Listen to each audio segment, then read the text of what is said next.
Un plaisir de vous savoir au rendez-vous du nouveau numéro du journal de l'économie sur Sika TV. Bienvenue à toutes et à tous. Le groupe BOA bientôt présent au Cameroun, il a obtenu son agrément pour l'ouverture d'une filiale dans le pays.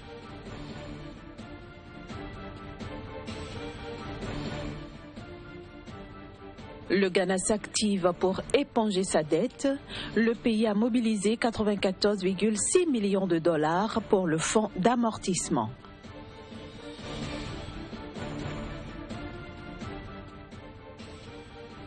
Enfin, en Tunisie, le vin est en passe de devenir un atout touristique non négligeable dans les années à venir.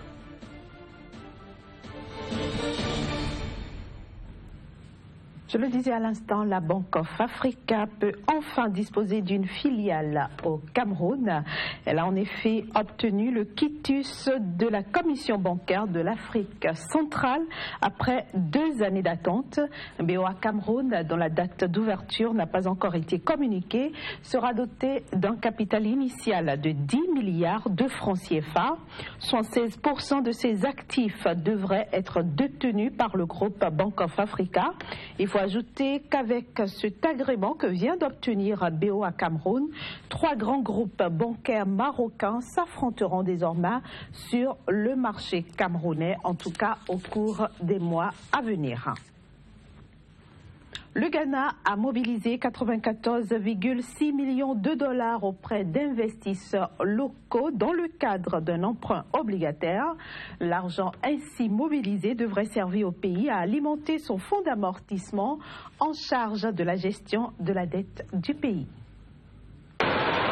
26 souscriptions ont permis de dépasser le montant souhaité pour atteindre 99,64 millions de dollars. À l'origine, une offre d'une maturité de 2 années pour un taux d'intérêt de 6%. En 2015 déjà, le Parlement ghanéen avait décidé la mise en place d'un fonds d'amortissement, lequel fonds devait aider à refinancer la dette du pays, surtout quand elle devient critique. À l'origine, une part des revenus pétroliers devait alimenter ce fonds. Mais les prix du baril de l'or noir et les volumes de production baissant, la situation a constitué des entraves à cette disposition.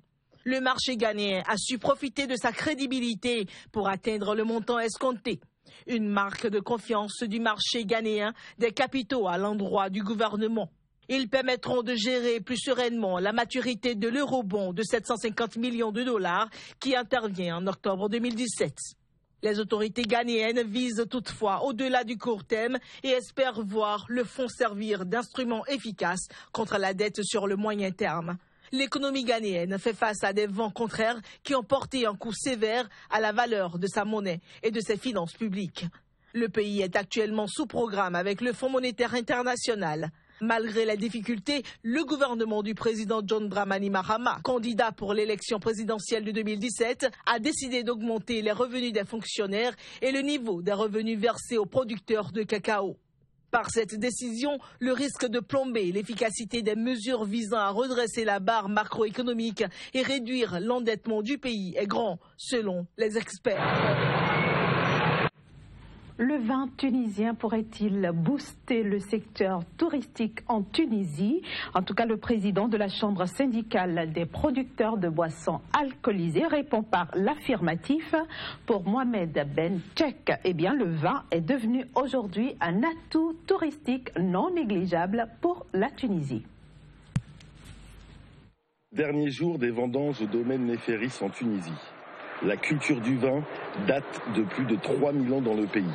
Mais c'est dans les années 90 qu'elle a été remise au goût du jour pour compter aujourd'hui 7 appellations d'origine contrôlée.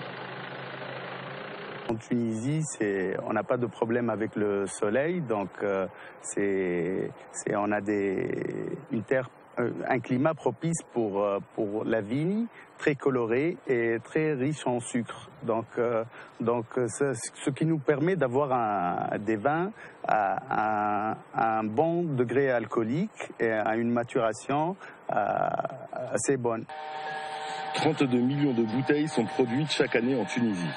Mais le marché est principalement local.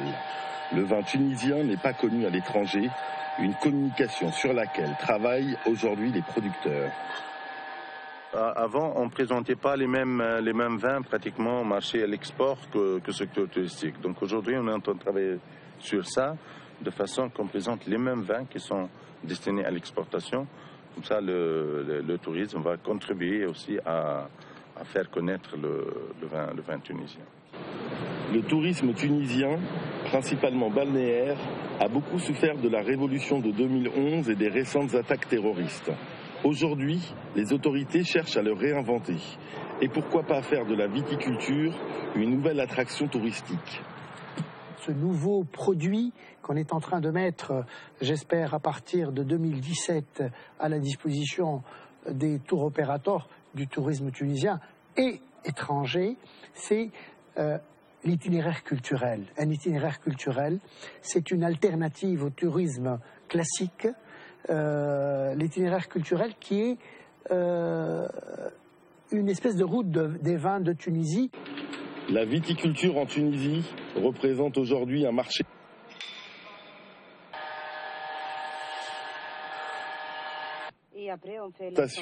qui ne rapporte que 10 millions d'euros. À présent, les échos des matières premières agricoles. La semaine dernière, le café a profité des craintes qui planaient sur la récolte qui approche pour atteindre ses plus hauts niveaux depuis 2 ans. Quant au cours du sucre et du cacao, eh bien, ils sont restés stables dans l'ensemble. Les détails avec Emmanuel Crépy. Les cours du Robusta ont atteint mercredi à Londres $2188 la tonne, leur plus haut niveau en 2 ans. Selon des experts du marché, cette hausse des prix est due aux pluies qui pourraient entraver la dernière phase de mûrissement du café dans un premier temps, puis retarder la récolte dans un second au Vietnam, premier producteur du Robusta au monde. L'Arabica a pour sa part atteint son plus haut niveau en 20 mois à 163,60 cents la livre à New York.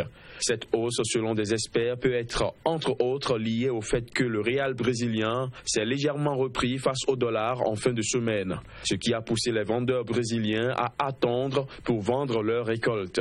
À Londres, la tonne de Robusta pour livraison en janvier valait $2171 vendredi à 12h15 GMT contre $2137 le vendredi précédent à 14h30 GMT. À New York, la livre d'Arabica pour livraison en décembre valait 164,35 cents contre 157 cents 7 jours auparavant. Le cacao a évolué plus ou moins à l'équilibre en l'absence de nouvelles fortes. La semaine dernière, les chiffres de l'activité des broyeurs sont ressortis en hausse en Europe et en Asie. Mais avec une baisse de l'activité anticipée en Afrique après une mauvaise récolte, la hausse d'activité dans le reste du monde n'est pas parvenue à convaincre les marchés que la demande était soutenue. Selon des analystes, les marchés se focalisent désormais sur la récolte de l'année prochaine et les conditions météorologiques sont meilleures que les années précédentes dans toutes les zones de production du cacao. Vendredi à Londres, la tonne de cacao pour livraison en décembre valait 2186 livres sterling contre 2168 livres sterling le vendredi précédent. À New York, la tonne pour livraison en décembre valait $2697 contre $2611 7 jours plus tôt. Les prix du sucre blanc ont atteint lundi dernier leur plus haut niveau en un mois à 594,20 $ la tonne avant de redescendre durant la semaine et de finir au même niveau qu'il y a 2 semaines. Un mouvement qui, selon des experts, s'inscrit dans le sillage des cours du pétrole. En effet, certains acteurs du marché estiment que la hausse des prix du pétrole va faire monter la demande pour l'éthanol produit à base de la canne à sucre, ce qui fait planer les prévisions d'un déficit de l'offre. Vendredi à Londres, la tonne de sucre blanc pour livraison en décembre valait 592,70 $ contre 590,40 $ le vendredi précédent. À New York, la livre de sucre brut pour livraison en mars valait 22,43 cents contre 22,54 cents 7 jours auparavant. Petite pause à présent et on se retrouve pour la suite de ce journal de l'économie.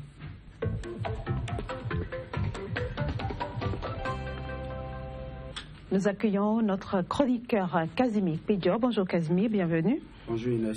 Nous parlons aujourd'hui du Burkina Faso, le Burkina qui est en train de terminer l'année 2016 avec un taux de croissance de 5%. C'est bien ça Inès, il faut dire que ce pays qui est en train en ce moment de célébrer donc, sa victoire politique est en train aussi de finir l'année 2016, l'année budgétaire 2016 avec une très bonne croissance qui a été stabilisée grâce aux institutions de Bretton Woods, la Banque mondiale et le FMI autour donc de 5% comme vous l'avez dit. Donc voilà un peu les efforts économiques consentis au cours de l'année par le gouvernement en place, mais aussi par un secteur privé, un secteur primaire et un secteur secondaire qui aujourd'hui est en train de prendre de l'ampleur, du moins qui est en train de reprendre après la crise politique que le pays a connue et aussi les menaces terroristes qui pèsent en ce moment sur le pays. Justement, quand on compare par rapport à la période 2010-2013, on pourrait dire que l'économie burkinabé se porte moins bien actuellement. Bien sûr, Inès, vous parlez de la période au cours de laquelle le président déchu, du moins le président chassé Blaise Compaoré dirigeait encore, où il avait encore les cartes en main, où il a quand même apporté un plus à l'économie de ce pays. Oui, ça se passait mieux que la période de 2014 à 2016. Le pays a sombré après cette crise et forcément les nouveaux dirigeants n'avaient pas les cartes en main. Blaise Compaoré, c'est quand même plusieurs années d'expérience et il a mis cela au service donc, du pays pour drainer beaucoup de financement, pour drainer également beaucoup d'investisseurs vers ce pays-là. Mais quand il est parti, la diplomatie burkinabé a pris un coup et c'est l'économie qui en a donc fait les frais. Et aujourd'hui, on est en train de travailler pour relancer cette donnée économique-là. En tout cas, 2017 s'annonce un peu prolifique pour le Burkina Faso. Que faut-il dire de la pauvreté dans le pays?